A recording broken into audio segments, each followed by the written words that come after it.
Hello, hello, hello. Welcome to SOS. My name is LaKeesha Hines, and I am saving bedrooms one bedroom at a time. I want to say welcome, welcome, welcome. Thank you all for joining. Thank you for tuning in. I just want to go ahead and shout out the people who are here. So make sure you make your presence known. I see you. I see you're here, but you haven't added any comments to the stream yet. So go ahead and let me know who you are. Let me know where you're streaming from. And again, I want to say thank you for joining.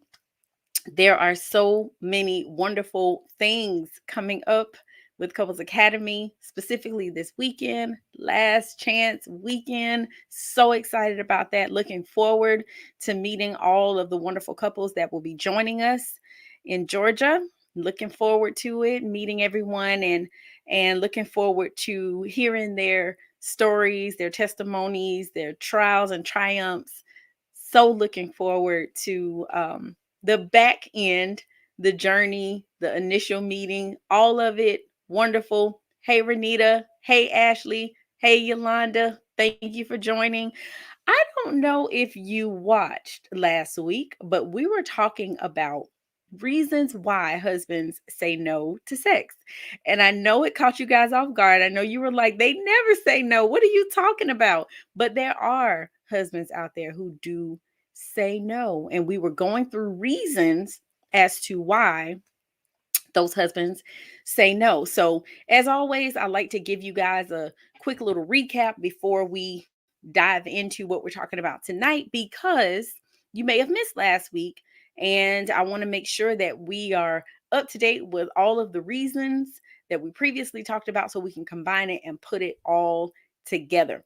So, reason number one that we talked about, it was work-related stress or financial stress. And I gave you guys tips, things that you can do to help alleviate some of that work stress and some of that financial stress. The second thing was repeated relationship neglect. Now, we hear it all the time where women are talking about they feel as if they're not getting what it is that they want, need, desire, whatever out of the relationship. But there are times where, guess what? Our husbands, our men, they feel that way as well. So we talked about different reasons why they may be experiencing relationship neglect and different things that you can actually do to help support them. Now, where we ended was on a controversial note, and it was regarding pornography and masturbation. And one of the things that we were talking about literally is how too much porn, too much masturbation can actually put your husband in a place or your spouse or your partner in a place where you are just not enough for them because they are used to their one man show. And a lot of ways, or a lot of times, I'm sorry, their partner is unable to live up to whatever those expectations are that they have or whatever experience that they're having when they're by themselves. So that can lead to them saying no because they might lose interest. So, those are the three things that we talked about last week. I'm going to give you three more reasons why husbands might say no to sex. And so, let's dive in. All right. So the first one for tonight is actually performance anxiety. I'm not sure if you have experienced this, if you're a man and you're here, or if you are the female partner, spouse, wife. I'm not sure who you are watching tonight. So I don't know if you have experienced that with your particular mate, but this is a real thing. There are times where men do experience performance anxiety. So there are several men that actually seem to ascribe to this false notion that being a man automatically makes them sexual experts. That is not the truth. And so the belief that a man should always know exactly what to do in the bedroom actually can cause him to experience unnecessary pressure, especially when his wife does not seem thrilled by his performance. If you are a husband or you have a husband who's sensitive toward pleasing your wife or his wife sexually, then they might have anxiety if his wife or partner repeatedly fails to climax or have an orgasm. So, The reality is, this might have little to do with him, but he may still blame himself and then just prefer to play it safe by just not having sex at all. Because then, guess what? I can't be disappointed if I don't do anything. If you are a wife who's sexually assertive, then you can scare the living daylights out of a husband who's less sexually experienced. And he might prefer to hide rather than admit that he's afraid or that he feels inadequate. So, okay, so I already know what you're saying, but let me break it down for you a little bit further. So let's say that two people get married, the husband is a virgin, but the wife is not. Or maybe the husband has only had one or two partners. The wife may have had more partners, or she may have had more experience with one partner. However, it goes, if you have a husband who's not as experienced as his wife, he may, may have some fear surrounding performing. And that's exactly what we're talking about performance anxiety. So I told you I'm not just going to give you problems and not tell you what to do. So here's some things that can be done. Now, first of all, you got to get to a place where you're comfortable to discuss your sex life. And this is one of the things that literally we will be talking about every single episode is communication, because you can never communicate enough in this area.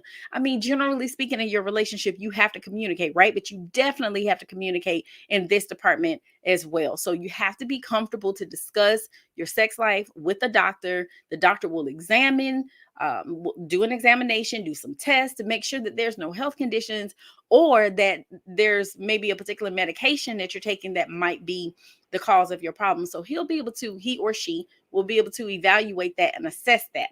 All right.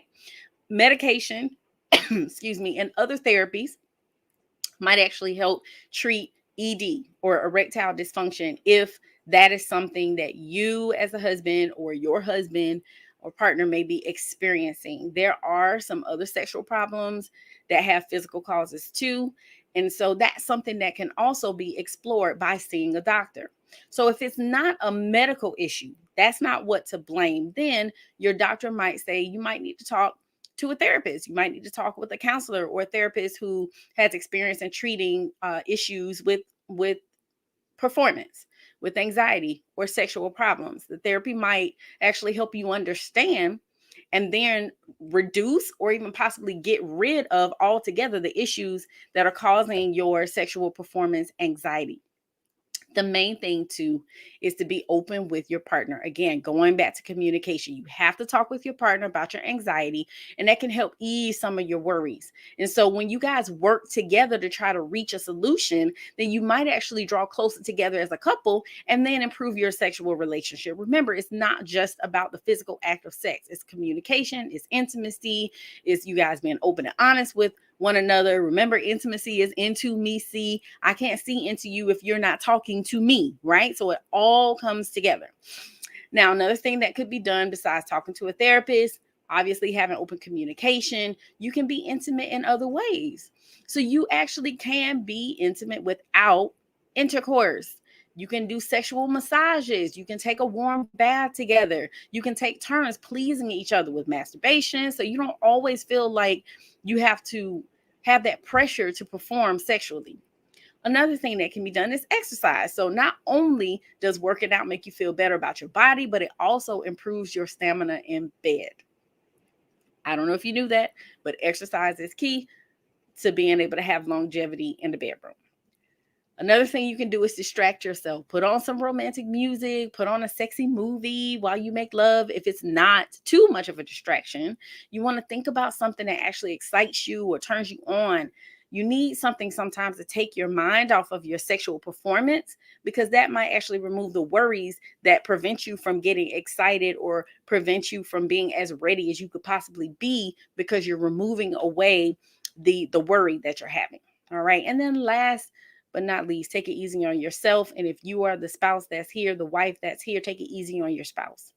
If you are the person who has a sexual anxiety, don't beat yourself up about your appearance or your ability in bed. It's a work in progress, as with everything in relationships. And again, if you are the wife that is here who has the husband that has sexual anxiety, take it easy on them, understanding that this is something that they have to work through. You've got to be patient with your spouse. You've got to be patient with each other. Communicate, talk, and get the help that you need. But do what you can. And then when you have reached the end of you, then you reach out for help. Okay, so hopefully that makes sense to you guys. If you have questions, as always, you are welcome to drop them here in the chat if you have any questions about performance anxiety and what that looks like. Okay, uh, let's see. Let's go to the next one. All right, so there may actually be physical reasons why a husband may say no to sex. And some of those we talked about with the ladies when we were discussing reasons why wives might say no, and it was hormonal. So it could be the same thing for your man, or if you're, again, the man that's here, it could be low testosterone. And so, just like women, as men get older, they do have a change in their hormone levels. So, specifically for men, low testosterone and also chronic diseases could negatively impact the sex life. Diabetes and hypertension, for example, might lead to erectile dysfunction. So, if you're a man, whether you're younger or older, if you recognize that your erection is not behaving as it should, then this might cause you to withdraw sexually because of embarrassment or fear of rejection. But understanding, getting to the root of what the issue is, there are treatments in place, there are things that can be done. So I don't want you to lose hope if that is the case. Another physical reason why a husband might say no is that he might not be attracted to you anymore, or you might not be attracted to your spouse anymore. That is a real thing. Attraction is important. And so that, again, is something that needs to be discussed. And there has to be open and honest communication if there has been a shift in the level of attraction. The next reason why husbands may say no, or another reason might be, is that he's not being fully satisfied and he's not being fulfilled sexually. Again, if you're the husband that's here, you might be lacking in terms of your fulfillment. Again, another conversation, something that needs to be discussed, because what is it that you need? You have to be willing to share what it is that you want and you need. And wives, if you are here, you have to be willing to listen and not judge, not shut him down when he's talking. And I said the same thing on the other end with women when I was talking about the issues and reasons why women may say no. Both parties have to be open and receptive and non-judgmental. Okay, so what are some things that you actually can do if your husband is saying no? Or husband, if you're saying no, what can be done if you're saying no to sex because of physical reasons? First thing is, we want to try to enhance arousal by trying something new. I'm not in your bedroom. I don't know what you've been doing in there, but whatever it is that you've been doing, if it's not working, then it's broke and we need to fix it. So we have to find some new things to enhance arousal.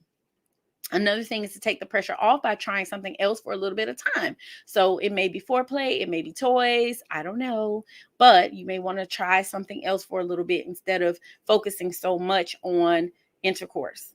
All right. Share your feelings about the situation by having a courageous conversation. Again, we have to be willing to have the difficult conversations with one another. Be a true partner by going with your partner to the doctor if that's what it comes down to. If you tried everything else and it's not working and now we're headed to the doctor's office, you want to make sure that you're there to offer your support and to just be there, again, just for support, and to let your guy know that you are by his side, you're not going anywhere, you got his back. It's important that you're there to support him in that way. If pills are prescribed because there is erectile dysfunction, or there's a low testosterone issue, wives, you have to be patient with the pills. Husbands, you have to be patient as well, because it will take time to get in your system, depending on the type of pills that are being prescribed. But you just got to be patient with the pills if they're being prescribed. And regarding attraction, like literally, if there's no longer attraction to your spouse, again, you have to have a conversation. You have to evaluate and assess, is it physical? Is it mental? Is it emotional? or spiritual? Has your partner gained weight or lost weight? Has your wife been reckless with her words? Wives, have you been disrespectful? Have you been emotionally unavailable, or have you been too emotional? Maybe you guys are not on the same page with your beliefs. Maybe things that your husband is into, you're not into, or vice versa. Maybe things that you're into, he's not into. So you may not be on the same page with your beliefs. And you have to work to get on the same page. I do want to talk about disrespect just a little bit, because it's funny, this came up in a conversation earlier today. And it's so important, wives, that we are respectful of our husbands, because I will tell you, if a husband had to choose, if he didn't have a choice, right? He only had two options: to choose a wife who was respectful over a wife who loved him. He would choose the wife who's respectful over the wife that loves him every day. Does that mean he doesn't want love? Absolutely not. But what is more important is the respect, because to a man, respect is love. So for us, we have to be so mindful of our words and how we're speaking to our kings, right? And how we are building them up or tearing them down with our words. That is so important. So we have to make sure that we're not reckless with our words, because guess what? You could be the most beautiful woman on the planet. He could consider you a dime piece or whatever. But if you get reckless with those words and you start being disrespectful, you become unattractive to him. So again, you have to be mindful, so mindful of your words. All right. So we're going to take a quick break, and we will wrap this up for tonight. You're watching the SOS show.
Hello. We are back. My name is LaKeesha Hines. Again, you are watching the SOS show, where we are saving bedrooms one bedroom at a time.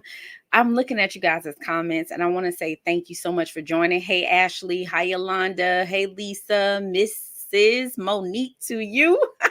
Hi, Vashawn. Hi, Princess Israel. And listen, I want to put a comment up here by I think it's Candida Mulligan. She said, "Thank you for the respect talk." And you are welcome. You are absolutely welcome. I just want to park here for a second, because I think it's so important that we as women are respecting our husbands. And I know, we're talking about sex, but listen, this is the thing, you guys, it's all connected.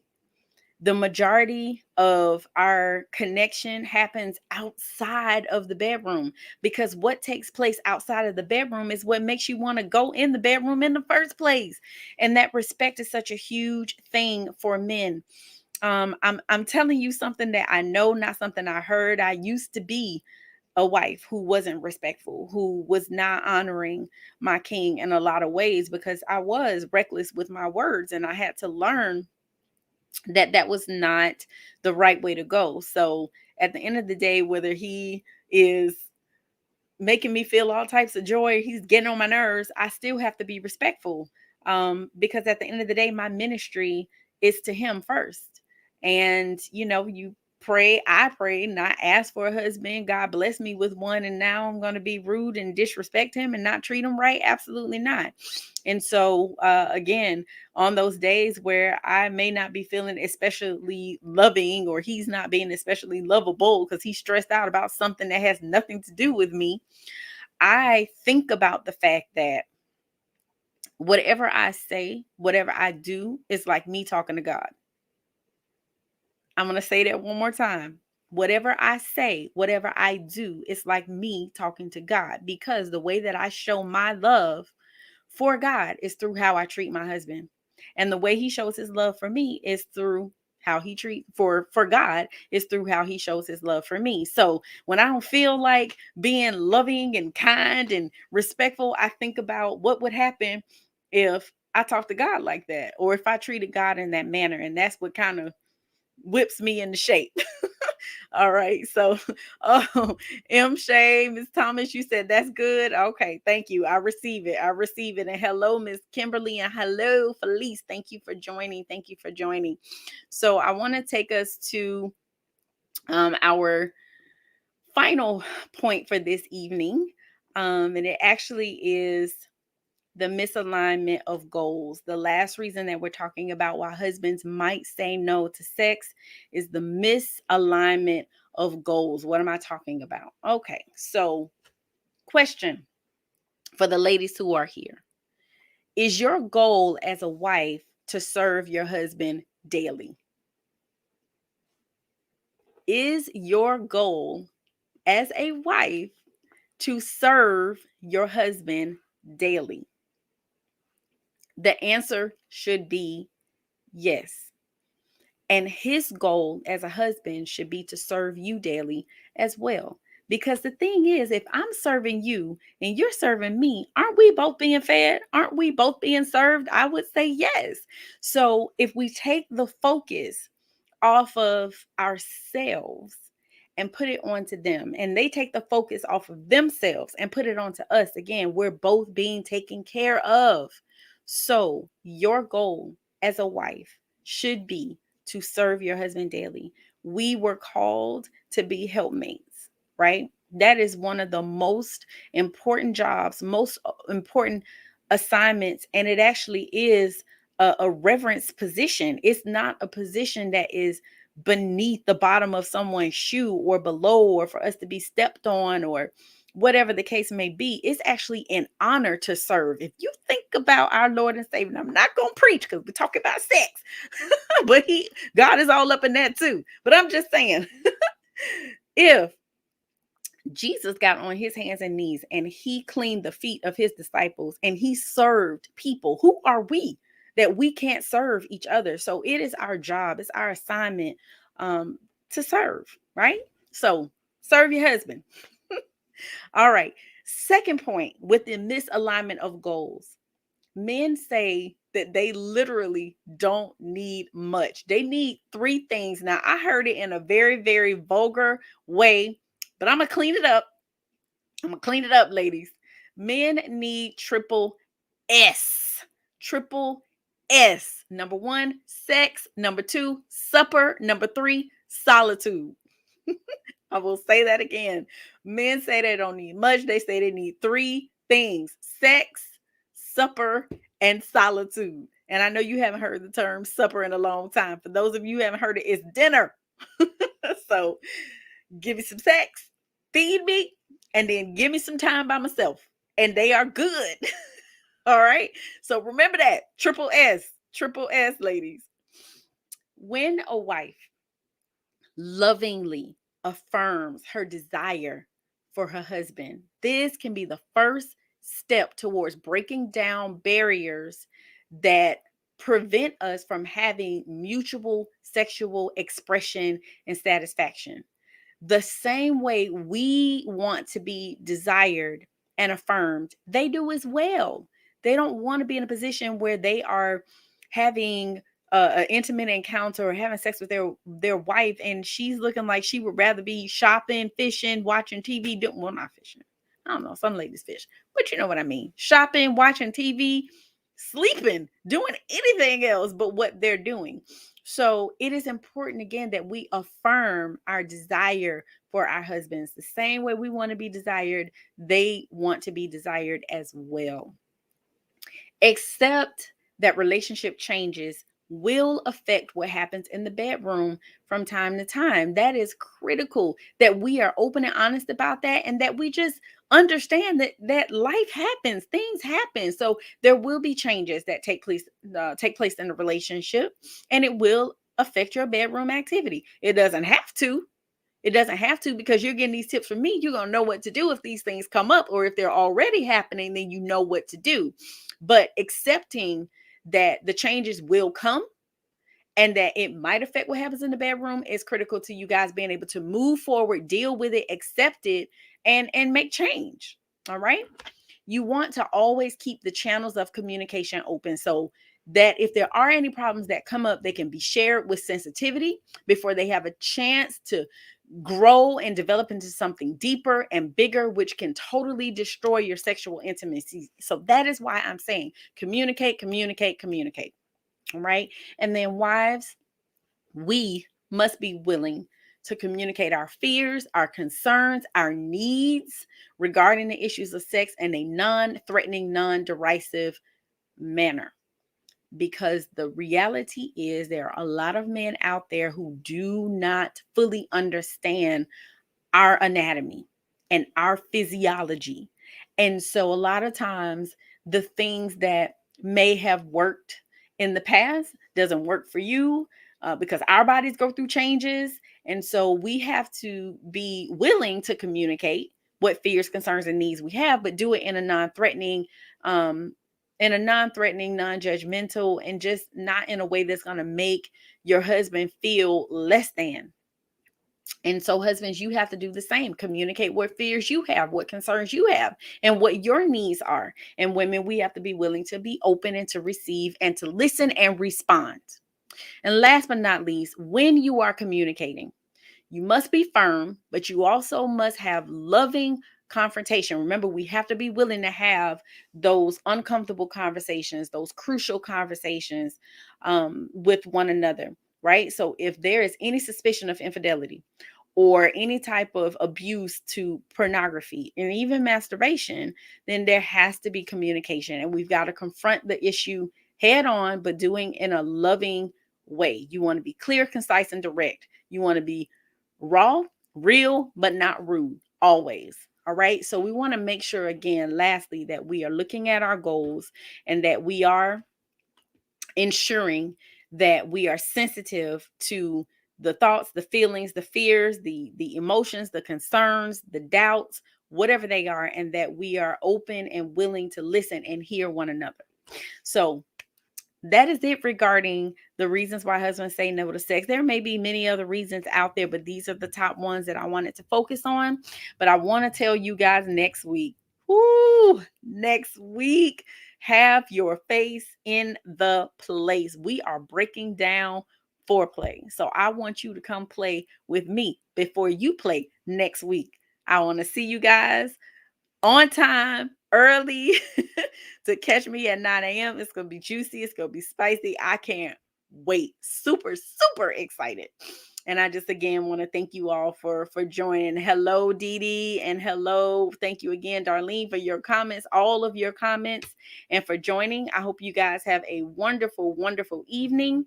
And if you have any questions regarding foreplay, I want you to go ahead and write them down so you'll be ready to post to post your questions in case you do have any. But we will be taking a deep dive. We are getting in. We are going through. So you guys be ready. All right. Have a wonderful night, and I will see you same time next week. This is SOS, and I'm LaKeesha Hines signing off. Have a good night.